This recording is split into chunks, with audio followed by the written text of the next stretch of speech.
Hi, I'm Kim O'Rourke and this is the next video in my little mini-series about binding and all things binding, how to make it, how to join it, how to attach it and so on. So in this video we're going to talk about how much binding you need, how to calculate that, and then how to join your pieces. Because it doesn't matter what you start off with, your strips you start off with, you're probably not going to have quite enough to finish your project. So we will need to join our binding strips together. So the process is exactly the same. However, let me switch camera and show you how to measure up to start with.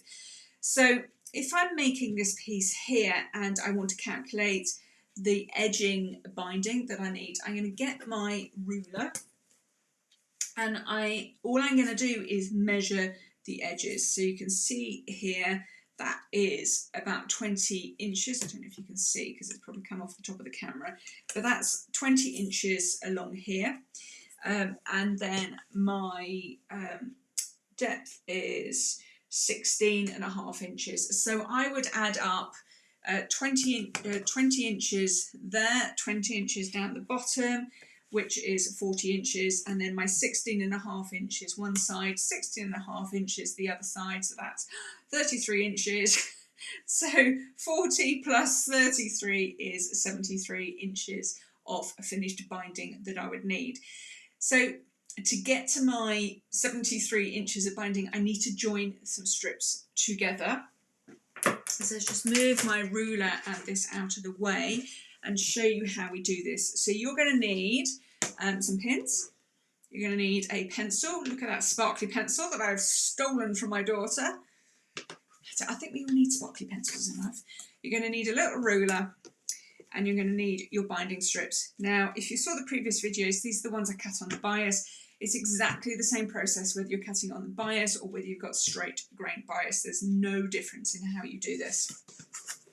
So let's get that all hanging out the way before we get pencil marks on it. So let's get rid of that small one for a minute so you can see. So what we're going to do is we're going to get, you'll get lots of little bits of binding strips that we're going to have to join together. We have to do this first before we do anything else. So you want to place two strips right side together but at right angles. Okay, trust me on this process. We're not going to do that, sew down there, fold it back and do that. That is because that is not very strong. Even though that looks really satisfying, it's actually not very strong and that can open up quite easily. So we are going to do it that way first. Okay, so I've got my fabric right sides together. You want to make sure that it is straight. So we've got it properly straight on that way. Okay, and I'm going to get my pin and I'm just going to pin it before it moves because, as you know, fabric changes its mind about where it wants to be. Okay. All right, so I'm going to pin that and then I'm going to get my pencil and my ruler. Any ruler will do. And I'm going to draw a line from this bottom corner here to this top corner here where the two fabrics cross. So I'm going to draw a line there. And if I hold that up to camera, you can see that I've got a line from the corner there where the two fabrics cross. Don't be put off by the diagonal square there. The line starts where the fabric meets the one on top of it. Can you see there? And then that goes down to the opposite corner. Okay, so I'm going to pause this for a moment, get my machine set up, and then we're going to meet over at the machine. I'm going to show you how to sew this and finish it. So one moment. Okay, so by the wonders of some very nifty camera work and a bit of technology, we're now at my machine and we're going to set up the machine and we're going to use our open toe foot to make our life a lot easier. So let's just put that on there, which is never quite easy trying to do this. a bit cat-handed on, on camera here. Okay, so I've got my open toe foot on and I'm going to put my needle in the central position for me, which on my machine is a, if you adjust your stitch width to 3.5, you may well find that your needle sits in the central position here. So once it's in the central position, I'm then going to take those binding strips and I'm going to sew down this pencil line here. That is my guide for sewing. I'm going to sew from edge to edge, normal stitch width. If you want to reduce it to a stitch, length, if you want to reduce it to a stitch length of 2, absolutely do that. But 2.5 is fine, or 2.4 if you've got a Janome. So if we're happy with that, I'm just going to sew down this line.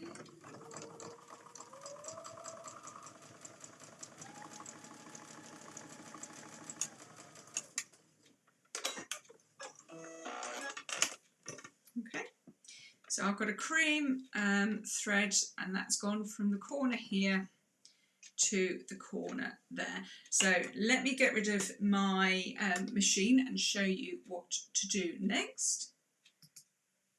So here we are then, magically my machine has disappeared and I've got my binding strips here that we've just joined together down that line there. So I can take my pins out now, get rid of those. And then just check before you do anything else. There's a little rule I have in all sewing is that I check before I cut.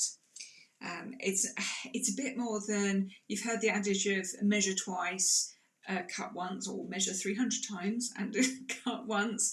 I think in all sewing, if we check before we cut, at least we can go back and fix our mistakes. But in this case, I'm going to check it. So I'm going to open this up and look at how that's joined beautifully. That doesn't always work, but if that ends up as one nice long strip, which it does, I am pretty much good to go, but I haven't made any mistakes. So let's close that back down again into that right angle, that perpendicular, because I don't want these tails here. So I'm going to get rid of those. So I'm going to get a little patchwork ruler. I'm going to cut those off at 1/4 inch. So on your ruler you've got this 1/4 inch line just running down on one side of the ruler there. I'm going to put that 1/4 inch along my sew line that I've just sewn along there. I like to just do a little measure up. I've got a line, my 45-degree line going across here that just, I know that I'm on all the correct lines. And then if I'm happy with that, I'm going to cut those little tails off there. Don't want those. If you want to cut those little widgets off at the side there, feel free.